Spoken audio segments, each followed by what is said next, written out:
আসসালামু আলাইকুম। এটিএন বাংলা সংবাদে সবাইকে স্বাগত জানাচ্ছি সৈয়দা মারিয়া হোসেন। প্রথমে থাকছে বিআরবি কেবলস সংবাদ শিরোনাম। রাজনৈতিক দলগুলোর সাথে আবারও সংলাপে ঐক্যমত্য কমিশন। আগামী মাসেই জুলাই সনদ। অংশ নেয়নি জামাতে ইসলামী। লক্ষ্যে পৌঁছতে দলগুলোকে ছাড় দেবার পরামর্শ।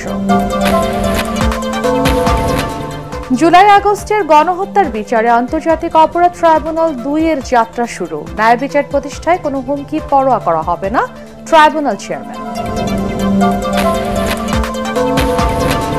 এবং মৌসুমী বায়ু সক্রিয় থাকায় রাজধানী সহ বিভিন্ন স্থানে ভারী থেকে অতি ভারী বৃষ্টি। লঘুচাপের কারণে সমুদ্র বন্দরগুলোতে ৩ নম্বর সতর্ক সংকেত। শুনছিলেন বিআরবি কেবলস সংবাদ শিরোনাম, ব্যাপারে বিস্তারিত। ইসরায়েল ইরান সংঘাত বন্ধে আন্তর্জাতিক সম্প্রদায়কে এগিয়ে আসার আহ্বান জানিয়েছে বাংলাদেশ। ভারপ্রাপ্ত পররাষ্ট্র সচিব রুহুল আমিন সিদ্দিকী ব্রিফিংয়ে জানিয়েছেন, তেহরানে দূতাবাসের কর্মকর্তা সহ ৪০০ জনকে নিরাপদ আশ্রয়ে সরিয়ে নেওয়া হচ্ছে। ইরানে যেসব বাংলাদেশিরা নিরাপদ আশ্রয়ে যেতে চান তাদের সহায়তা করা হচ্ছে বলেও জানান তিনি। লন্ডন সফরে ব্রিটিশ প্রধানমন্ত্রীর সাথে প্রধান উপদেষ্টার বৈঠক না হলেও সফরটি সফল হয়েছে বলেও দাবি করেন ভারপ্রাপ্ত পররাষ্ট্র সচিব। ইমদাদুল্লাহ বাবুর রিপোর্ট। ইসরায়েল ইরান পাল্টাপাল্টি ক্ষেপণাস্ত্র হামলা, বেসামরিক হতাহতের ঘটনা এবং দুই দেশের বিভিন্ন স্থাপনায় ব্যাপক ক্ষয়ক্ষতি বিশ্বব্যাপী বাড়াচ্ছে উদ্বেগ। ৫ দিন ধরে চলা সংঘাতে নিজ নিজ নাগরিকদের নিয়ে উদ্বিগ্ন বিভিন্ন দেশের সরকার। এরই মধ্যে ভারত তাদের নাগরিকদের নিরাপদ আশ্রয়ে সরিয়ে নিয়েছে, আর ইরানের সাথে সীমান্ত থাকায় নাগরিকদের পাকিস্তানে ফিরিয়ে নিয়েছে দেশটি। তবে যুদ্ধাবস্থার কারণে বিমান চলাচল ও ব্যাংকিং লেনদেন বন্ধ থাকায় অন্যান্য দেশের নাগরিকদের মতো সেখানে আটকে পড়েছেন প্রায় ২,০০০ বাংলাদেশিও। সংবাদ সম্মেলনে ভারপ্রাপ্ত পররাষ্ট্র সচিব জানিয়েছেন, বাংলাদেশিদের বেশিরভাগই সেখানে ইরানি নারীদের বিয়ে করে স্থায়ীভাবে বসবাস করছেন। এদের মধ্যে তেহরানে থাকেন এমন ৪০০ জনকে দূরবর্তী এলাকায় সরানো হচ্ছে। ৪০০ বা এরকম। তেহরানে কিছু বাংলাদেশি আছে যারা এখন এই হামলায় ক্ষতিগ্রস্ত হওয়ার সম্ভাবনা আছে।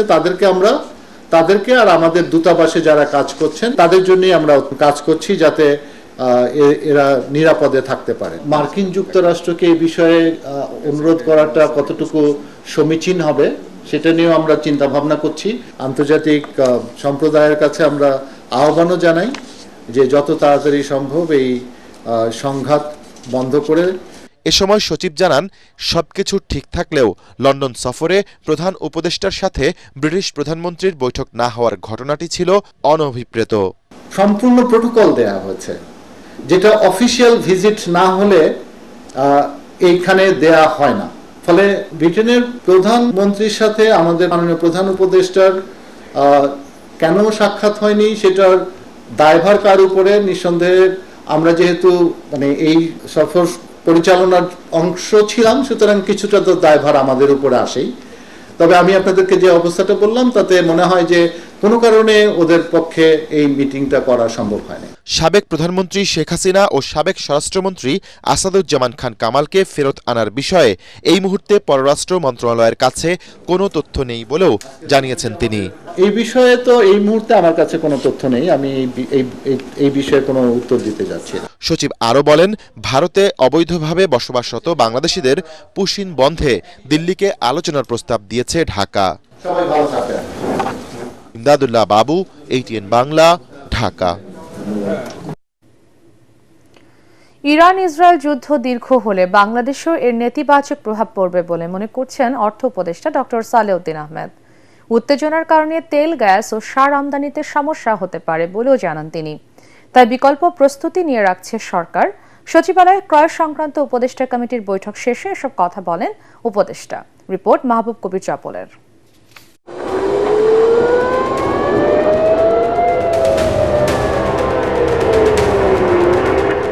ইরান ইসরায়েল যুদ্ধ কাঁপিয়ে দিয়েছে গোটা বিশ্বকে। দুই পরাশক্তির কেউ কাউকে ছাড় দিতে চাচ্ছে না, ফলে বাড়ছে প্রাণহানি, ক্ষয়ক্ষতি। তাদের ক্ষত ছড়িয়ে পড়ছে অন্যান্য দেশেও। বাড়ছে জ্বালানি তেলের দাম, ব্যাহত হচ্ছে ইরান নিয়ন্ত্রিত হরমুজ প্রণালী দিয়ে জাহাজ চলাচল।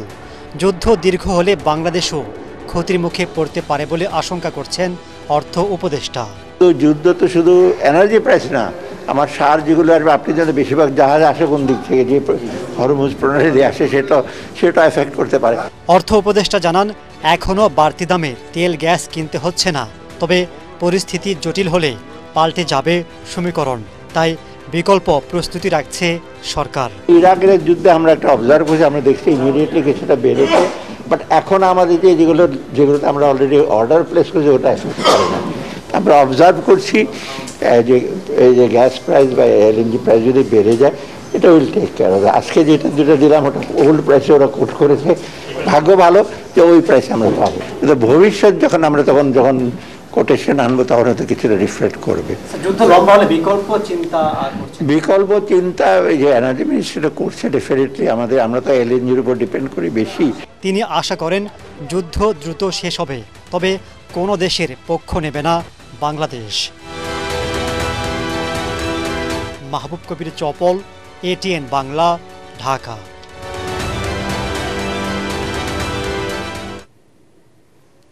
জাতীয় ঐক্যমত্য গঠনের লক্ষ্যে আগামী মাসের মধ্যে একটি জাতীয় সনদ তৈরি করা সম্ভব হবে বলে জানিয়েছেন জাতীয় ঐক্যমত্য কমিশনের সহসভাপতি ডক্টর আলী রিয়াজ।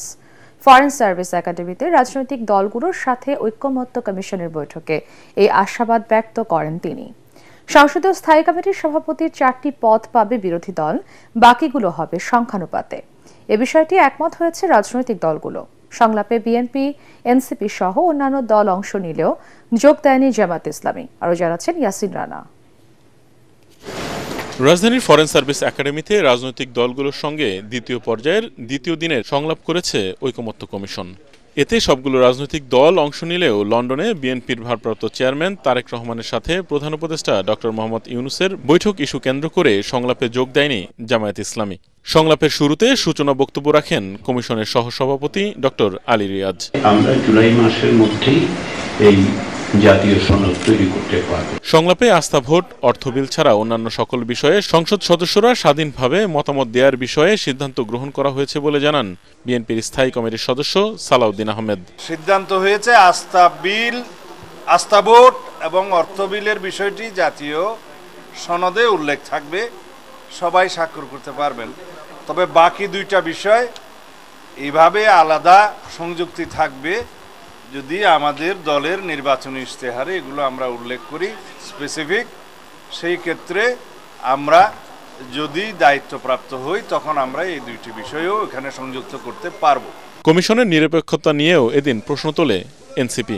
জাতীয় ঐক্যমত্য কমিশনের সভাপতি হিসাবে তাদের প্রস্তাবিত 6টা প্রস্তাবের মধ্যে প্রধান উপদেষ্টা এবং ঐক্যমত্য কমিশনের সভাপতি হিসাবে তিনি যখন একটি প্রস্তাবের দিকে হেলে যান এবং যেই প্রস্তাবটি দিয়েছে জাতীয়তাবাদী দল বিএনপি, ফলশ্রুতিতে আমরা মনে করি জাতীয় ঐক্যমত্য কমিশন এখন যেই পদ্ধতিতে আগাচ্ছে তারা নির্বাচনে এবং এই ঐক্যমত্য কমিশনে কোন কোন বিষয়গুলো থাকবে সেই বিষয়ে তাদের কিছুটা প্রশ্ন, তাদের অবস্থান প্রশ্নবিদ্ধ হয়। সংলাপে মোট 4টি সংসদীয় স্থায়ী কমিটির সভাপতির পদ বিরোধী দলকে দেওয়ার সিদ্ধান্ত হয়েছে।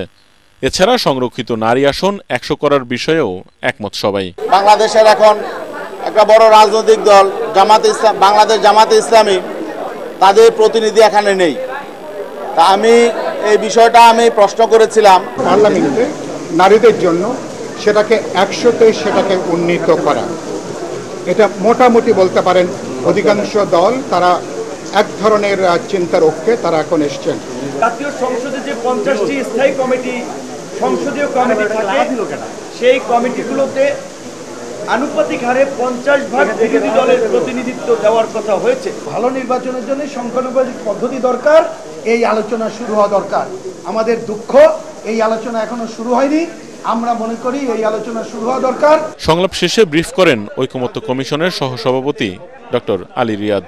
প্রতিদিন সব বিষয়ে সিদ্ধান্তে আমরা পৌঁছতে পারবো না, এরকম প্রত্যাশা আপনারা করবেন না যে আমরা প্রতিদিন এখানে এসে বলবো যে এই বিষয়ে আমরা একমত হয়েছি। আলোচনায় অগ্রগতি হচ্ছে, অত্যন্ত ইতিবাচক অগ্রগতি হচ্ছে, এবং আমরা আশা করছি যে জুলাই মাসের মধ্যে আমরা জাতীয় সনদে পৌঁছতে পারবো। আগামী 3 দিন দ্বিতীয় দফায় এই সংলাপ চলবে। ইয়াসিন রানা, এটিএন বাংলা, ঢাকা। অনেক বছর পর এবার মানুষ প্রথমবারের মতো স্বাধীনভাবে তাদের ভোটাধিকার প্রয়োগের সুযোগ পাবে বলে জানিয়েছেন প্রধান উপদেষ্টা ডক্টর মোহাম্মদ ইউনূস।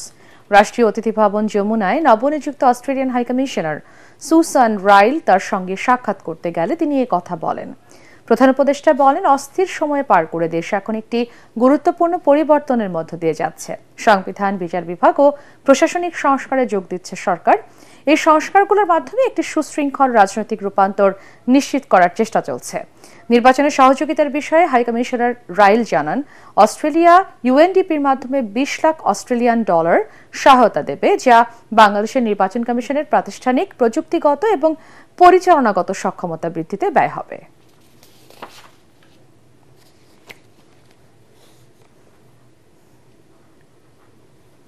আগামী বছরের ফেব্রুয়ারিতে জাতীয় নির্বাচন নিয়ে রাজনৈতিক দল ও দেশবাসীর মধ্যে কোনো মতবিরোধ নেই বলে দাবি করেছেন বিএনপির স্থায়ী কমিটির সদস্য আমির খসরু মাহমুদ চৌধুরী। বাংলাদেশে ব্রাজিলের রাষ্ট্রদূত পাওলো ফার্নান্দো ডায়াস ফেরেসের সঙ্গে মহাসচিব মির্জা ফখরুল ইসলাম আলমগীরের নেতৃত্বে বিএনপির প্রতিনিধি দলের বৈঠক শেষে সাংবাদিকদের তিনি কথা বলেন।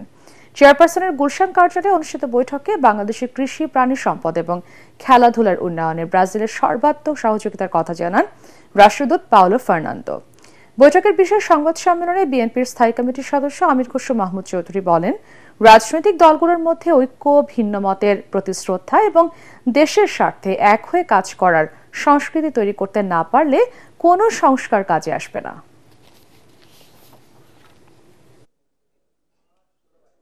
রমজানের আগে নির্বাচনের ব্যাপারে একটা জাতীয় ঐক্যমত আছে, এটা সবারই মতামত একটা। সেই জায়গাতে দ্বিমত কোথাও আছে আমরা মনে করি না, এবং জাতীয় এখানে ঐক্যমত পোষণ করছে। জাতি কিন্তু অত্যন্ত আনন্দিত এরকম একটা সিদ্ধান্তে আসার পরে, সবার মধ্যে একটা স্বস্তি ফিরে আসছে, এবং এই জায়গাটার মধ্যে কোনো অসুবিধা আমি দেখছি না। আর দিনক্ষণ যেটা, সেটা তো নির্বাচন কমিশন তারা ডিক্লেয়ার করবে। একটা জিনিস যেটা বিএনপি আগামী দিনে বিশেষভাবে মনোযোগী হচ্ছে, আপনাদের মাথায় রাখতে হবে, সেটা হচ্ছে বাংলাদেশের রাজনৈতিক সংস্কৃতিতে একটা বড় পরিবর্তন, যে আমরা জাতীয় স্বার্থে আমরা সবাই ঐক্যবদ্ধ থাকব। জুলাই আগস্টের মানবতা বিরোধী অপরাধের বিচারের জন্য গঠিত আন্তর্জাতিক অপরাধ ট্রাইব্যুনাল 2-এর যাত্রা শুরু হলো আজ। ট্রাইব্যুনাল 2-এ নিয়োগ পাওয়া 3 বিচারককে সংবর্ধনা দিয়েছে অ্যাটর্নি জেনারেল অফিস ও ট্রাইব্যুনালের প্রসিকিউশন। এসবে ট্রাইব্যুনাল 2-এর চেয়ারম্যান বিচারপতি নজরুল ইসলাম চৌধুরী বলেন, জুলাই আগস্টের মানবতা বিরোধী অপরাধের ন্যায় বিচার প্রতিষ্ঠায় কোনো হুমকি পরোয়া করা হবে না। এদিকে পলাতক সাবেক প্রধানমন্ত্রী শেখ হাসিনা ও সাবেক স্বরাষ্ট্রমন্ত্রী আসাদুজ্জামান খান কামালকে আত্মসমর্পণের নির্দেশ দিয়ে বিজ্ঞপ্তি জারি করেছে ট্রাইব্যুনাল। আরও জানাচ্ছেন হুমায়ুন চিস্তি। সাবেক বিচারপতি নজরুল ইসলাম চৌধুরীকে চেয়ারম্যান করে গত 8 মে আন্তর্জাতিক অপরাধ ট্রাইব্যুনাল 2 গঠন করে সরকার। মঙ্গলবার ট্রাইব্যুনাল 2-এ নিয়োগ পাওয়া 3 বিচারককে সংবর্ধনা দেয় অ্যাটর্নি জেনারেল অফিস ও ট্রাইব্যুনালের প্রসিকিউশন। এ সময় ট্রাইব্যুনাল 2-এর চেয়ারম্যান বলেন, কোনো রকম হুমকি দিয়ে বিচার বন্ধ করা যাবে না। পরে চিফ প্রসিকিউটর তাজুল ইসলাম সাংবাদিকদের বলেন, গুম করে নির্যাতন ও হত্যার সংস্কৃতি বন্ধে যথাযথ বিচার নিশ্চিত করতে হবে। এই যে কালচারে পরিণত করা হয়েছিল বাংলাদেশে গুমকে, রাজনৈতিকভাবে ক্ষমতায় টিকে থাকার স্বার্থে রাজনৈতিক প্রতিপক্ষ অথবা অন্য কোনো অরাজনৈতিক প্রতিপক্ষ যারা তাদের ক্ষমতার জন্য চ্যালেঞ্জ হয়ে উঠতে পারে, এই কালচার থেকে বাংলাদেশকে বের করে আনতে হবে। যে বের করে আনার কাজটা প্রাথমিকভাবে করেছে জুলাই বিপ্লব, আগামীতে যাতে কখনো আর এইরকম অন্ধকার সময় ফিরে না আসে, তাহলে পেছনে ঘটে যাওয়া সবগুলো অপরাধের ন্যায় বিচার নিশ্চিত করতে হবে। দ্বিতীয় ট্রাইব্যুনালের মাননীয় চেয়ারম্যান তিনি বলেছেন যে কোনো ধরনের হুমকি, নিরাপত্তার সংকটে তারা ভীত নন, তারা ন্যায় বিচার প্রতিষ্ঠা করতে দৃঢ় প্রতিজ্ঞ। কোনো রকমের সন্ত্রাস তৈরি করে অথবা ভয়ভীতি দেখিয়ে এই ন্যায় বিচারকে বন্ধ করা যাবে না। সংবর্ধনা অনুষ্ঠানে অ্যাটর্নি জেনারেল বলেন, দেশে যাতে আর কেউ দিনের ভোট রাতে করার সাহস না পায়, সেজন্য ন্যায় বিচার নিশ্চিত করতে হবে। এই ন্যায় বিচার প্রতিষ্ঠায় কোনো প্রশ্নবোধক চিহ্ন যাতে না থাকে, আন্তর্জাতিক মানদণ্ডে যাতে ন্যায় বিচারটা করা হয়, সেটাও নিশ্চিত করা, এটা আমাদের কাছে ট্রাইব্যুনালের কাছে, আপনাদের কাছে প্রত্যাশা। এদিকে জুলাই আগস্টে মানবতাবিরোধী অপরাধের মামলায় পলাতক সাবেক প্রধানমন্ত্রী শেখ হাসিনা ও সাবেক স্বরাষ্ট্রমন্ত্রী আসাদুজ্জামান খান কামালকে আত্মসমর্পণের নির্দেশ দিয়ে 2টি জাতীয় পত্রিকায় বিজ্ঞপ্তি প্রকাশ করেছে ট্রাইব্যুনাল।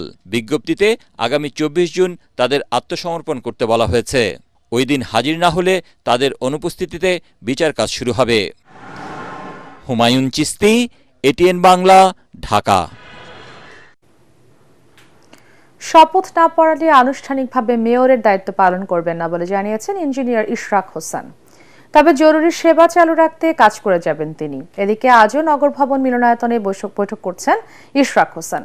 ঢাকা দক্ষিণ সিটি কর্পোরেশনের কিছু কর্মকর্তা কর্মচারী এবং বিএনপির সাবেক কাউন্সিলর এবং সমর্থকদের নিয়ে মতবিনিময় সভায় বসেন ইশরাক।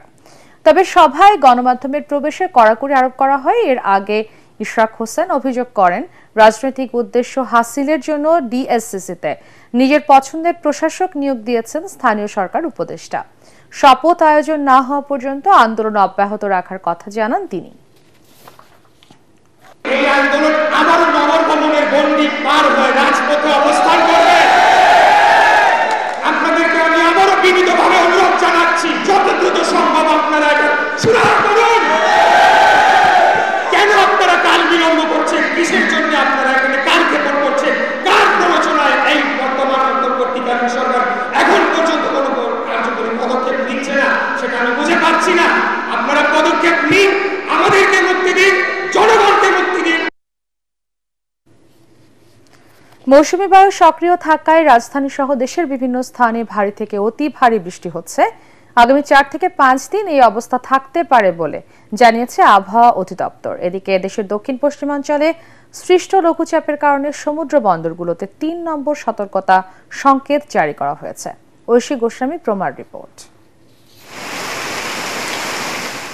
টানা কয়েকদিনের ভ্যাপসা গরমে অতিষ্ঠ জনজীবনে স্বস্তি এনেছে বর্ষার এই বৃষ্টি। এর প্রভাবে রাজধানী সহ দেশের বিভিন্ন স্থানেই হচ্ছে মাঝারি থেকে ভারী বর্ষণ। আবহাওয়া অধিদপ্তর জানিয়েছে বর্ষাকাল শুরু হওয়ায় বৃষ্টি হলেও গরম অনুভূত হয়েছে। আগামী 1 সপ্তাহ বৃষ্টির সাথে থাকতে পারে দমকা হাওয়া। বর্তমান যে অবস্থাটা আছে এই অবস্থাটা কিন্তু আরো কয়েকদিন চলবে। ভারী থেকে অতি ভারী বৃষ্টি আরো সারা দেশে থাকবে। কতদিন দীর্ঘায়িত পারে এটা পরিস্থিতি একটা সময় যত আসবে এটা আরো ভালোভাবে বোঝা যাবে। এদিকে মৌসুমী বায়ুর প্রভাবে দেশের দক্ষিণ পশ্চিমাঞ্চলে লঘুচাপের সৃষ্টি হয়েছে। ঝড়ো বাতাসের আশঙ্কা থাকায় সমুদ্র বন্দরগুলোতে 3 নম্বর সতর্কতা সংকেত দেখাতে বলা হয়েছে। বাংলাদেশের দক্ষিণ পশ্চিমাঞ্চলে লঘুচাপ তৈরি, এটার প্রভাবে দেখা যাচ্ছে উত্তর বঙ্গোপসাগরে সঞ্চালন মেঘমালা তৈরি হচ্ছে, বায়ুচাপের তারতম্যের আধিক্য বিরাজ করছে। এদিকে বৃষ্টিপাতের কারণে ঢাকা ও চট্টগ্রামের বিভিন্ন এলাকায় জলাবদ্ধতা হতে পারে বলে জানিয়েছে এই আবহাওয়াবিদ। কিন্তু বর্ষার একটু আগে। ঐশী গোস্বামী প্রমা, এটিএন বাংলা, ঢাকা। ঢাকা সেনানিবাসের সশস্ত্র বাহিনী বিভাগের মাল্টিপারপাস হলে জাতীয় কর্তৃপক্ষ রাসায়নিক অস্ত্র কনভেনশনের 24তম সাধারণ সভা অনুষ্ঠিত হয়েছে। বিএনএসিডব্লিউসির চেয়ারম্যান ও সশস্ত্র বাহিনী বিভাগের principal staff officer lieutenant general SM. Kamrul হাসানের সভাপতিত্বে বিভিন্ন মন্ত্রণালয়, সংস্থা এবং বাহিনীর বিএনএসিডব্লিউসি এর 43 জন উচ্চপদস্থ সামরিক ও বেসামরিক কর্মকর্তা এই সভায় অংশগ্রহণ করেন। সভায় বাংলাদেশের রাসায়নিক অস্ত্র কনভেনশন এবং রাসায়নিক অস্ত্র আইন 2006-এর বিধিবিধান কার্যকরভাবে বাস্তবায়নের লক্ষ্যে 23তম সাধারণ সভায় গৃহীত সিদ্ধান্তসমূহ বাস্তবায়নের অগ্রগতি পর্যালোচনা, দেশের সার্বিক রাসায়নিক নিরাপত্তা ব্যবস্থা সুসংহতকরণ এবং রাসায়নিক দুর্ঘটনা মোকাবেলায় কার্যকর ব্যবস্থা গ্রহণ সম্পর্কে আলোচনা করা হয়।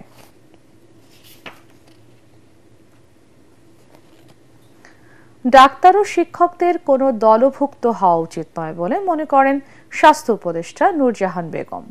দেশের সরকারি ও বেসরকারি মেডিকেল কলেজগুলোর প্রথম বর্ষের ওরিয়েন্টেশন প্রোগ্রামে ভার্চুয়ালি যুক্ত হয়ে তিনি কথা বলেন। অন্যদিকে নানা আয়োজনে নবীন শিক্ষার্থীদের বরণ করে নেয় আদ্দিন উইমেন্স মেডিকেল কলেজ। ভালো চিকিৎসক হতে অর্জিত জ্ঞানকে দক্ষতায় পরিণত করার তাগিদ দেন আদ্দিন ফাউন্ডেশনের নির্বাহী পরিচালক ডাক্তার শেখ মহিউদ্দিন। বিস্তারিত মাজহারুল হক মুহাজিরের রিপোর্টে। বাংলাদেশে আসা আদ্দিন উইমেন্স মেডিকেল কলেজের এই শিক্ষার্থীরা গাইছেন তাদের নবীন শিক্ষার্থীদের জন্য। কণ্ঠে তাদের দৃঢ় প্রত্যয়, উই শ্যাল ওভারকাম।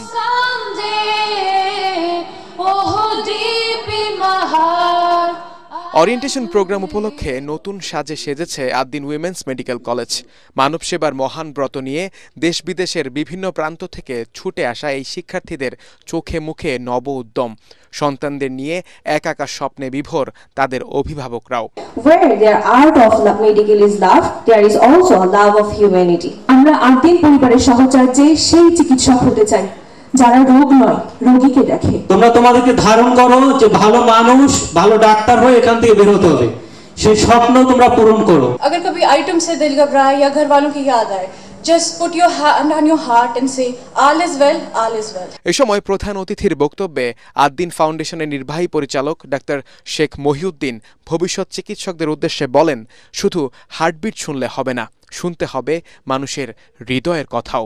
পালসের রেট কিভাবে কথা বলে আমি হাত দিয়ে ফিল করি, অন্তর দিয়ে অনুভব করি, এই যখন না হবে এটাকে হচ্ছে স্কিল, অর্থাৎ নলেজকে স্কিলে যতক্ষণ পর্যন্ত আমি ট্রান্সফার না করতে পারবো ততক্ষণ আমি ডাক্তার হতে পারবো।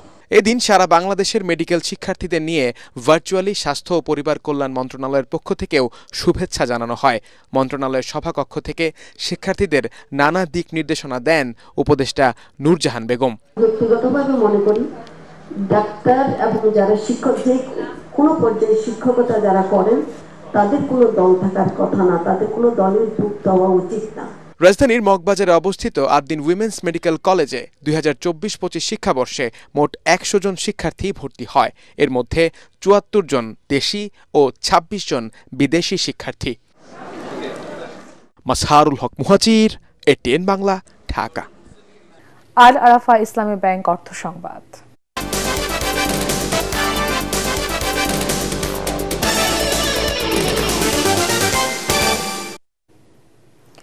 প্রস্তাবিত বাজেট বাস্তবসম্মত হলেও নিরাপদ পানি, স্যানিটেশন ও হাইজিনের বরাদ্দ কমায় উদ্বেগ জানিয়েছেন বিশ্লেষকরা।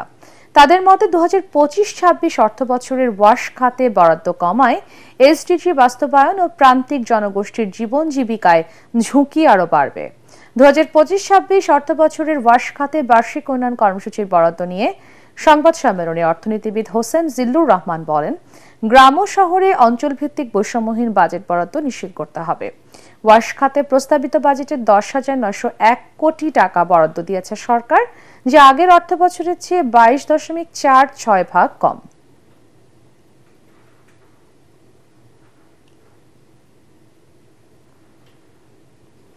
এবারে আন্তর্জাতিক সংবাদ।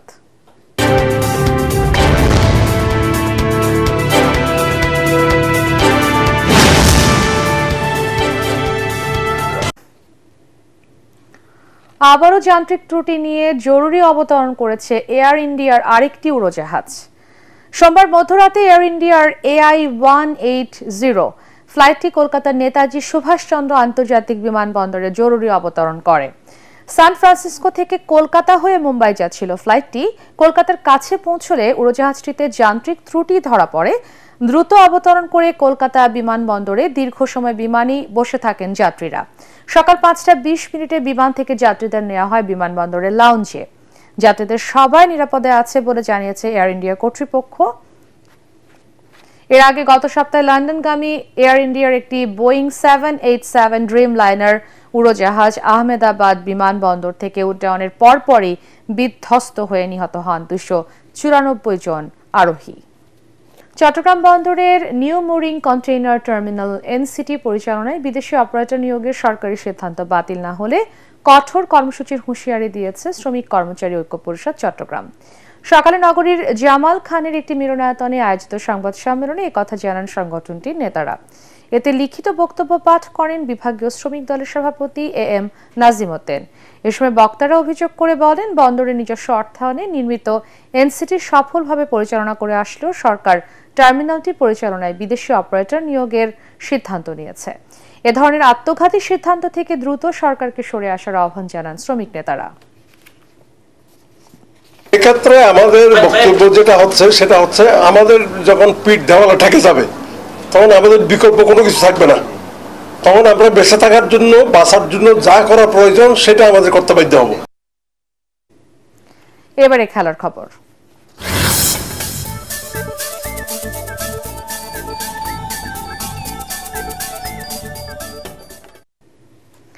Asia cup world ranking tournament আর্চারির স্টেজ 2-তে বাংলাদেশের আব্দুর রহমান আলী ফাইনালে এবং হিমু বাছার ব্রোঞ্জ মেডেলের জন্য লড়বেন। সিঙ্গাপুরে রিকার্ভ এককের সেমিফাইনালে আব্দুর রহমান আলী 7-3 সেটে চাইনিজ তাইপের চেন পিন আনকে পরাজিত করে ফাইনালে উন্নীত হন কম্পাউন্ড এককে ইভেন্টে হিমু বাদশার ভারতের চেচি সচিনের বিপক্ষে ব্রোঞ্জ মেডেলের জন্য লড়বেন। এদিকে কম্পাউন্ড মহিলা এককের কোয়ার্টার ফাইনালে বাংলাদেশের পুষ্পিতা জামান 134-146 স্কোরে ভারতের তানিষ্কা নীলকুমারের কাছে পরাজিত হন। সিটি গ্রুপের পৃষ্ঠপোষকতায় বাংলাদেশ আর্চারি দল সিঙ্গাপুরে এশিয়া কাপ ওয়ার্ল্ড আর্চারিতে অংশ নিচ্ছে। শেষ করার আগে বিআরবি কেবলস সংবাদ শিরোনাম আরো একবার। রাজনৈতিক দলগুলোর সাথে আবারও সংলাপে ঐক্যমত্য কমিশন। আগামী মাসে জুলাই সনদ অংশ নেয়নি জামাতে ইসলামী, লক্ষ্যে পৌঁছতে দলগুলোকে ছাড় দেবার পরামর্শ। জুলাই আগস্টের গণহত্যার বিচারে আন্তর্জাতিক অপরাধ ট্রাইব্যুনাল 2 এর যাত্রা শুরু। ন্যায় বিচার প্রতিষ্ঠায় কোনো হুমকি পরোয়া করা হবে না, ট্রাইব্যুনাল চেয়ারম্যান।